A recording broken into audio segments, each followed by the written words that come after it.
மருமவுல ஆத்திரக்காரனுக்கு புத்தி மட்டும் சொல்லுவாங்க. அந்த கதையா ஏதோ ஆத்திரத்துல உங்க மேல கோவப்பட்டு பார்த்துக்கோ. இன்னைக்கு எல்லாத்தையும் புரிஞ்சு தெரிஞ்சு வந்திருக்க மருமவுல. நீதான் மருமவுல என்ன மன்னிக்கணும். மன்னிச்சிரு மருமவுல.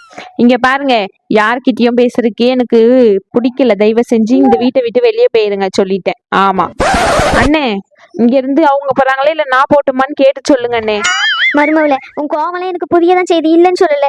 என் சைடு இருக்கிற நியாயத்தையும் நீ பாக்கணும்ல மருமவுல. பெத்த பொண்ணை தரன்னு ரோடு ஃபுல்லா இழுத்துட்டு போறாங்க சங்கிலிய மாட்டி. எனக்கு எவ்வளவு கஷ்டமா இருக்கும். கட்டாந்தரையில ஐயா 8 பயிரை நட்டா போல ஒண்ணுமே இல்லாம நிக்கனே நானு. ஆமா, இதுக்கெல்லாம் ஒரு குறைச்சலும் இல்லை. பண்றதெல்லாம் பண்ண வேண்டியது, அதுக்கப்புறமா இது அதுன்னு சொல்லிட்டு வந்து நிக்க வேண்டியது. இங்க பாருங்க, எனக்கும் அதுக்கும் எந்த சம்மந்தமும் இல்லை சரிங்களா. இதுக்கு மேல நீங்க எதுவா இருந்தாலும் உங்க முகம் கிட்ட பேசிக்கோங்க. அண்ணே, இவங்க கிட்ட பேசுறதுக்கே எனக்கு பிடிக்கல. தயவு செஞ்சு உங்களை கொஞ்சம் வெளியே போக சொல்றீங்களா? எனக்கு தலைவலியா இருக்கு. இன்னைக்குதான் கொஞ்சம் நிம்மதியா இருந்தோம், அதையும் வந்து கெடுக்கலான்னு வந்துட்டாங்க போல. ஏமா உனக்கே கொஞ்சமாச்சும் அறிவு இருக்காமா? பண்றதெல்லாம் பண்ணிட்டு இன்னைக்கு வந்து மன்னிச்சிரு மன்னிக்காதன்னு சொல்லிக்கிட்டு அவகிட்ட பேசிக்கிட்டு இருக்கா. இல்ல ஒரு மனுஷி அவஸ்ட்டு. ஏதோ சின்ன சிறுக்குங்க, இன்னைக்குதான் ஏதோ கொஞ்சம் நல்லா அழகா இருந்துச்சுங்க அழுகாம. ஆமா, அதை கெடுக்கிறதுக்குன்னே வந்துருவா பழைய. அதான் இருக்கிறது எல்லாத்தையும் புடுங்கிட்டு விட்டுட்டீங்களே, அப்புறம் என்ன இருக்கீங்க? வாங்கிட்டு போலான்னு வந்திருக்கீங்க. ஒண்ணும் இல்ல மருமவுல, என்ன பார்த்து அந்த மாதிரி சொல்லாத மருமவுல. ப்ளீஸ் மருமவுல, என்ன மன்னிச்சிடு மருமவுல. எனக்கு என்னமோ அந்த பிள்ளை கேட்கறதுல எந்த ஒரு தப்பும் இருந்தா மாதிரி எனக்கு தெரியல.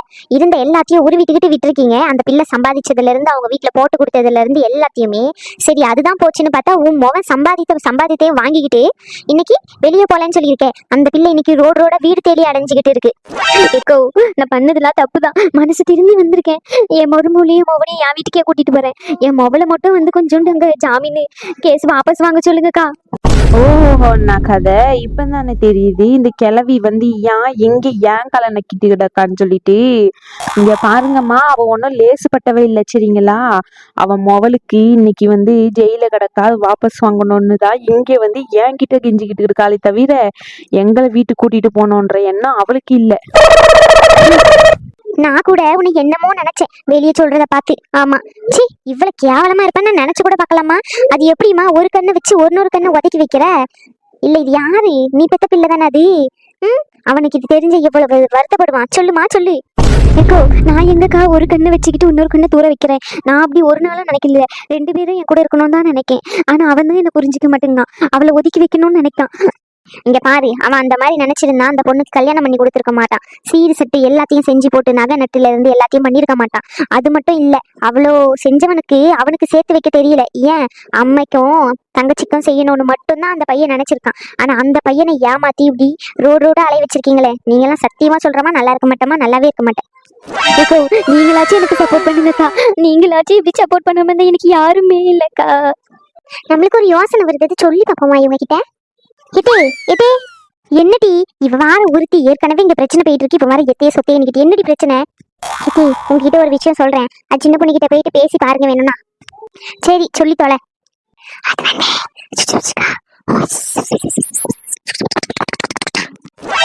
நல்ல யோசனையா தான் தெரியுது. சரி இரு, நான் அவகிட்ட கேட்டுட்டு சொல்றேன். இங்க பாருமா, உன்கிட்ட ஒண்ணு கேக்குறேன் சரியா. நீ ஒரு பிள்ளைக்கு மட்டும் எல்லாத்தையும் கொடுக்கணும், இன்னொரு பிள்ளைக்கு கொடுக்க கூடாதுன்னு நினைக்கே. ஃபர்ஸ்ட் அந்த எண்ணத்தை முதல்ல மாத்து சரியா. அந்த பிள்ளைக்கு என்னென்ன உண்டோ அந்த பிள்ளைக்கு எல்லாத்தையும் இன்னைக்கோட கொடுத்துரு. அதுக்கப்புறம் அவங்க கேஸ மொத்தத்தையும் வாபஸ் வாங்குவாங்க. ஏமா என்ன சொல்றீங்க நீங்க? இது அவருக்கு தெரிஞ்ச ரொம்ப கோவப்படுவாரு. சின்ன பண்ணி கொஞ்ச நேரம் அமைதியா இரு. அது எப்படிமா ஒரு பிள்ளைய வந்து ஜெயில வச்சுக்கிட்டு இப்பவுமே பாகம் பிரிக்கணும்னா எப்படிமா அது ஒத்து வரும்? அந்த பிள்ளை வெளியே வரணுன்றதுக்காக தான் இது நடக்குது சரிங்களா. உங்களுக்கு விருப்பம்னா அவகிட்ட கேட்டுட்டு சொல்லுங்க போயிட்டு. இல்ல அப்படின்னா வராதிங்க இதோட. அவ்வளவுதாம்மா. சரிம்மா, நான் அவளுக்கு எப்படியாச்சும் சமாதானமா படுத்திக்கிறேன். இதுக்கு எனக்கு சம்மந்தம். சின்ன பொண்ணு நீ என்னமா சொல்றா? இங்க பாருங்க, இதுக்கும் எனக்கும் எந்த சம்பந்தமும் இல்ல. உங்க முகம் வந்த உடனே அவர்கிட்ட கேட்டுதான் சொல்ல முடியும். எதுவா இருந்தாலும் உங்க இஷ்டத்துக்கு என்னால் ஆட முடியாது. இங்க வானா வரதுக்கும் போனா போறதுக்கும் உங்க வீட்டு வேலைக்காரங்க இல்ல நாங்க ஒண்ணும். நீங்க என்ன எப்படி சொல்றீங்க? அவ என்ன அப்படி சொல்றா? பின்ன நீங்க பண்ணது அப்படியாப்பட்ட விஷயம். மாசமா இருக்கிறவங்க வீட்டை விட்டு விரட்டி இருக்கீங்க. அவன் ரோடா அதோ மழைக்குள்ள போயிட்டு வீடு தேடிக்கிட்டு இருக்கான். அவங்க மனசுல எவ்வளவு கஷ்டம் இருக்கும். சரிம்மா, நீங்க சொல்றதும் சரிதான். நான் போயிட்டு என் முவக்கிட்ட சொல்லி இதெல்லாம் சம்மந்தமானு கேட்டுக்கிட்டு முதல்ல அதுக்கப்புறம் இங்க வாருனே. சரி போயிட்டு கேட்டுட்டு வாங்க. என்னதான் இருந்தாலும் அவளையும் ஒரு வார்த்தை கேட்கதான் செய்யணும். அதுக்குள்ள சின்னதர வந்ததுக்கு அப்புறமா நாங்க பேசி முடிவெடுத்து உங்ககிட்ட சொல்றோம். போயிட்டு வாங்கம்மா, போங்க. சின்ன பொண்ணு, நீதான் அவன்கிட்ட பக்குவமா எடுத்து சொல்லணுமா? அவன் பாவம் 2 நாளா சோறு தண்ணி இல்லாம இருக்காளாம். நீதாம காப்பாத்தனா வேற. சின்ன பொண்ணே, வயசு சின்னவனு கூட பார்க்காம உன் காலில் விழுறமா, என்ன மன்னிச்சிருமா. ஐயோ ஐயோ ஐயோ, ஏற்கனவே என்னத்தை செஞ்சோன்னு தெரியல, இங்க வந்து நாங்களே கஷ்டப்பட்டுட்டு இருக்கோம், இன்னும் இந்த பாவத்தை வர சுமக்கணுமா? ஏம்மா முதல்ல அவங்கள எழுந்துக்க சொல்லுங்கம்மா, நான் அவர் வந்த உடனே பேசிட்டு என்ன கதை ஏது கதைன்னு கேட்டுட்டு சொல்றேன். ஏமா உனக்கு கூறு இருக்கா? வயசுல மூத்தவன் கூட பார்க்காம அந்த பொண்ணு காலில் விழுற, முதல்ல எழுந்து போமா. அவன் வந்ததுக்கு அப்புறம் என்ன கதை எதுக்கதுன்னு பேசிக்கலாம். சரிங்கம்மா, நான் பேட்டியை மோவிக்கிட்ட கேட்டுட்டு வாரேன். எத்தே, நானே கேள்விப்பட்டிருக்கேன் காவி ஆகணும்னா கடங்காரன் காலில் கூட உழுவாங்கன்னு சொல்லிட்டு. இப்பதான் பாக்கனே அந்த பொம்பளை குணத்தையே. சி, இப்படி ஒரு பொம்பளைய நான் எங்கேயுமே பார்த்தது இல்லத்த. என்ன பண்றது, எல்லாம் நேரம். ஏமா நீங்க அவர்கிட்ட கேட்காம இந்த மாதிரி ஒரு முடிவை சொன்னீங்க? அவருக்கு தெரிஞ்சா ரொம்ப வருத்தப்படுவாரு. இங்க பாரு சின்ன பொண்ணே, அது ஒன்றும் மாமியார் சொத்தம் இல்லை, உன் நாத்தனார் சொத்தம் இல்லை. புடிங்கி வாங்குறதுக்கு அவன் சம்பாதிச்சதை தான் அவனுக்கு வாங்குறோம் நம்ம. ஓகேவா? அது நியாயமான முறை தான். என்ன இந்த மாதிரி வாங்குறோம் அவ்வளவுதான். அவளுங்களுக்குலாம் இதுதான் நிலைமை. உன் மாமியார் பேசின பேச்சுல இருந்தே தெரியுது, அவ ஒன்னும் உங்க மேல இறக்கணும் பட்டு வரல இங்க. சரியா? உன் நாத்தனாரு ஜெயில கிடக்கா, அவ சொல்லி கொடுத்து இங்க வந்து இவ்வளவு நாடகம் நடிச்சுக்கிட்டு இருக்கா. அவ லேசுப்பட்ட காரியம் இல்லைன்னு எனக்கும் தெரியும். சரியா? இந்த வள்ளி எப்படியாப்பட்டவன் எனக்கு நல்லா தெரியும். அவ கூட கூட்டணி சேர்ந்திருக்கானா அவ எப்படியாப்பட்டவளா இருக்கணும்னு எனக்கு இன்னும் நல்லா புரியுது. நான் சொல்றதை கேளு, இல்லன்னா நீ இப்படிதான் கடைசி வரைக்கும் கண்ணீரும் கம்பளமா நிக்கணும். ஆமாமா சின்ன பொண்ணி, உன் கூட பிறந்த அண்ணனா சொல்றேன், கேட்டுக்கோ. நீங்க சொல்றது எனக்கு புரியுது, ஆனா உங்க ஃப்ரெண்டுக்கு புரியணும்ல. அவன்கிட்ட நாங்க சொல்லிக்கிறோமா, நீ எதுக்கும் வருத்தப்படாத. எனக்கே பயங்கர கோவமா இருக்கு அந்த கிழவி வந்து நடிச்ச நடிப்பு. எப்பா, சரி எல்லாரும் போய் அவங்க வேலையை பாருங்க. சின்னதுரை வர இன்னும் வரல, என்ன கதைன்னு சொல்லிட்டு பாப்போம், அவன் வந்ததுக்கு அப்புறம் பேசிக்கலாம். ஐயோ, தெரியாத நம்மள வந்து மாட்டிக்கிட்டோம் போலியே. இதுல எங்க வீட்டை போயிட்டு நம்ம கண்டுபிடிக்க? ச்சே, இந்த புரோக்கர் வேற வரேன்னு சொன்னான், அவனும் காணோம். எவ்வளவு நேரம் இங்கேயே நிக்கிறது? ஐயோ, மழை வர அதிகமாயிக்கிட்டே போகுதே, வெள்ளத்துல மாட்டிப்போமோ? சரி, கொஞ்ச நேரம் இங்கேயே நின்னு பாப்போம், இல்லைன்னா வீட்டுக்கு திரும்பி போவோம். என்ன பண்றது? ஷோ கடவுளே. என்ன சார் இப்படி ஆயிட்டு? 5 நாள் மழை தொடர்ந்து சொல்லியிருக்காங்கல்ல. என்ன பண்ண, தூத்துக்குடி மாவட்டத்துல இன்னைக்கு மழை இல்ல சொல்லியிருக்காங்க. எப்படியோ நம்ம ரோந்துக்கு போக வேண்டியதா இருக்கும். சரிங்களா? கிளம்பி இருங்க, எப்படியோ இப்ப வாக்கி டாக்கில அனௌன்ஸ் பண்ணிடுவாங்க. அதுக்கு என்ன பண்றது கனகா, இது வருஷம் வருஷம் நடக்கிறது தானே. ஏதோ இந்த வருஷம் மட்டும் நடக்கிற மாதிரி. போன வருஷம் இதை விட மோசமா தான் இருந்துச்சு. ஆனா அது 4 நாள் மழை, கரண்ட் எல்லாத்தையும் ஆஃப் பண்ணி போட்டு வச்சிருந்தான். இன்னைக்கு என்ன கூத்து நடக்க போகுதுன்னு தெரியல. சரி பாப்போம். இன்னைக்கு எல்லோ அலர்ட் தான் கொடுத்துருக்கான், நாளைக்கு தான் ரெட் அலர்ட் கொடுத்துருக்கான். என்ன பண்ண போறாங்கன்னு தெரியல மக்கள் வர. சார் அதெல்லாம் பாத்துக்கலாம், ஒன்னும் பிரச்சனை இல்ல. இவங்க 2 பேர் வரை இங்கே இருக்காங்க. எப்படி சார் நாளைக்கு நம்மளுக்கு டியூட்டி போட்டுட்டாங்கன்னா இங்கே யாராச்சும் இருந்தாகணும்ல, என்ன பண்றது? அதை பத்தி தான் யோசனையாவே இருக்கு. ஐயோ, அது வேற ஒண்ணு இருக்கா. சரி, அவ அம்மா போய் பேசிட்டு வாரேன்னு சொல்லியிருக்கால, சமாதானத்துக்கு என்ன ஏதுன்னு வந்த உடனே கேட்டுப்போம். எடி கிளவி, இங்க நான் அடி வாங்கிட்டு செத்துக்கிட்டு கிடக்கே, உனக்கு 32 பல்லும் தெரியுதே எதுக்கு? எடி கூறுகிட்டவளே, 5 நாள் மழை சொல்லியிருக்காங்களாம். சரியா? 5 நாள் மழை சொன்னது உனக்கு சந்தோஷமா இருக்கு? எடி கூறுகிட்டவளே, சொல்லுறத முதல்ல முழுசா கேளுடி. 5 நாள் எப்படி பார்த்தாலும் இவங்களுக்கு ரெட் அலர்ட் நாளைக்கு சொல்லியிருக்காங்க, இன்னைக்கு எல்லோ அலர்ட். அப்ப நாளைக்கு இவங்களுக்கு எப்படி பார்த்தாலும் டியூட்டி போட்டுருவாங்க. அப்ப நம்ம கூட இருக்க மாட்டாங்கடி கூறுகிட்டவளே. அப்ப நம்ம அடி வாங்காம தப்பிச்சுக்கலாம்ல, அதுதான். உனக்கு உன் கவலை, என் அம்மா இன்னும் வரலையேன்னு சொல்லிட்டு நான் யோசிச்சுக்கிட்டு இருக்கேன்.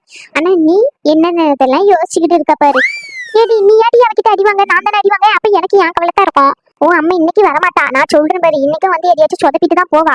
அவளுக்கு ஒரு வாட்டி பில்டப் கொடுத்து பீலா விட்டு நாசமா பண்ணதுதான் முக்கியம். ஏதோ சொல்லுவாங்களே, இந்த கட்டாந்தரையில 5000 பயிரை விளைச்சா மாதிரி உன் அம்மா கிட்ட நீ சொன்னது எல்லாம் வேஸ்ட் தான். ஆமா, சும்மா சொல்லி விட்டுருப்பா. அவளாம் அவ பேசிக்கிட்டு வாரேன்னு சொல்லிட்டு அவ போய் சண்டியை போட்டுட்டு வந்திருப்பா. இதுதான் நடக்கும். ஏ கிளவி, முதல்ல பல்ல கட்டுறதை நிறுத்து, இல்ல பல்ல தட்டி உன் கையில கொடுத்துருவேன்னு சொல்லிட்டேன். இப்படியே வாயை பொழந்துகிட்டே இருக்கணும்னு சொல்லிட்டேன். எப்பா எப்பா எப்பா, எவ்வளவோ மழை வெளியே. எம்மா முடியலடி தாயே. அம்மா எம்மா, என்ன உன் மருமவ கிட்ட பேசியா? என்ன சொன்னா உன் மருமவ? சம்மதிச்சுட்டாங்களே எப்படி? அதை பத்தி தான் என் மொவ கிட்ட கேட்டுட்டு போலான்னு வந்திருக்கம்மா. அவங்க என்ன சொல்றாங்கன்னா, அவங்களுக்கு சேர வேண்டியதெல்லாம் எனக்கு எழுதி கொடுத்துரு, அதுக்கப்புறமா நாங்க கேஸை வாபஸ் வாங்குறோம்னு சொல்றாங்கம்மா. அதான் இவளுக்கு சம்மந்தமா என்னன்னு கேட்டுட்டு போலான்னு வந்திருக்கேன். கரெக்டா தான் சொல்லியிருக்கா உன் மருமவ. அவளுக்கு தேவையானதை கொடுத்துரு, அப்புறம் உன் மொவ இதுக்கு மேல ஜெயிலுக்கே வர போறா. இல்லனா என்னைக்கு அந்த ஃபுட்டேஜ் கிடைச்சாலும் மொவ ஜெயில தான் பாத்துக்கோ. ஆமா, சரிம்மா, நான் அவகிட்ட கேட்டுட்டு என்ன ஏதுன்னு போயிட்டு திரும்பி அவங்க கிட்ட வர போய் சொல்லணும். வெளியே ரொம்ப மழையா கிடக்கு, என்னால முடியல இந்த வயசான காலத்துல குடுன்னு வருது பார்த்துக்கோ. நான் முதல்ல அவகிட்ட பேசிட்டு போறேம்மா. சரி பாத்து போங்க. உங்களை பார்த்தாலும் பாவமா தான் இருக்கு, இங்கேயும் அங்கேயும் அலைஞ்சுக்கிட்டு இருக்கீங்க. என்னத்த பண்ண? ஏடி உன் அன்னைக்கிட்ட பேசிட்டேன்டி, அவ சம்மதிச்சுட்டா. ஆனா உங்க அன்னைக்கிட்ட இன்னும் உன் அண்ணனை பாக்கல. அவ உங்க அன்னைக்கிட்ட எடுத்து சொல்லிக்கிறேன்னு சொல்லிட்டா. ஓ மருமவ அப்படிப்பட்ட ஆள் இல்லையே, என்ன சொன்னா முழுசா சொல்லு.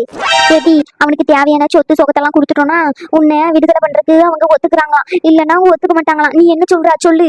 ஏம்மா நம்ம எல்லாத்தையும் கொடுத்துட்டு நம்ம எங்கம்மா போக நடுரோட்ல நிக்கிறது? சொல்லுமா சொல்லு. ஏடி உன் அன்னிக்காரு காலில் விழுந்து கேட்டுட்டு வந்திருக்கேன்டி. உன் அம்மா ஒன்னும் லேசப்பட்டவே இல்லை சரியா? அந்த சின்ன பொண்ணை சும்மா விட மாட்டான் நானு. எவ்வளவு தைரியம் இருந்தா அவ காலில் விழுறேன், அவ அப்படி கருங்கல் மாதிரி குத்துக்கல்லு மாதிரி சும்மா நிக்காடி என்ன காலில் விழ வச்சுட்டு. ஏம்மா அந்த நாசமா போனவ காலில் நீ அம்மா விழுந்த? சரி விடு, அதுக்கெல்லாம் ஒரு நாள் அவ பதில் சொல்லி ஆவா. அதை விடு. இப்போ என்ன பிரச்சனைனா அது சொத்து கேக்குறாங்க. சொத்து எல்லாம் பிரச்சனை இல்லடி, நிலத்தை பாதி எழுதி வச்சிருவோம், அவனுக்கு தான் போய் சேரணும் சரியா? பாதி உனக்கு தான் சரியா? அதை நான் கடைசி காலத்துல உனக்கு எழுதி வைக்க. இப்போதைக்கு அவனுக்கு எழுதி கொடுத்துருவோம், பட்டா மாதிரி எழுதி கொடுத்துட்டு வீடு ஒண்ணு கேட்காம பாத்துக்கோ. அங்க உன் அப்பன் பேர்ல ஒரு ஓட்டை வீடு ஒண்ணு கடந்துச்சு, அந்த வீட்டை கொடுத்துருவோம். இந்த வீட்டுல நம்ம எல்லாம் இருந்துக்கலாம். என்ன சொல்றா? நீ சொல்றதம்மா சரி. அந்த சின்ன பொண்ணுக்கு இந்த ஓட்டை வீடு தான் சரிப்பட்டு வரும், இதையே கொடுப்போம் நம்ம. சரி வீடுன்னு சொல்லிட்டு போட்டு பத்திரம் பண்ணி கொடுத்துருவோம், அவ்வளவுதான். உனக்கு சம்மதம் தானே? எனக்கு சம்மதம் தான். இந்த கேஸ்ல இருந்து ஃபர்ஸ்ட் என்ன வெளியே எடு, அது போதும் எனக்கு. சரி சரி சரிங்க சார், நான் பேசிட்டேன். நான் போயிட்டு மருமகிட்டே சொல்லிட்டு விஷயத்த பேசிட்டு நாளைக்கு காலையில கூட்டிட்டு வந்துடுறேன் சார். சரிம்மா சீக்கிரம் கூட்டிட்டு வா. ஏன்னா நாளைக்கு ரெட் சொல்லியிருக்கான், எப்படியே எங்களுக்கு டியூட்டி வெளியே போட்டுவான். அப்புறமா இல்லைன்னா உன் முகம் மட்டும் இங்க தனியே கிடக்கணும் பார்த்துக்கோ. அதுக்காண்டி தான் சொல்றோம். இங்க காவலுக்கு யாரும் இல்ல, டியூட்டிக்கு போயிட்டாங்க எல்லாருமே, அதுக்காண்டி தான் சொல்றேன். சரிங்க சார், பேசி காலையிலேயே கூட்டிட்டு வந்துடுறேன்.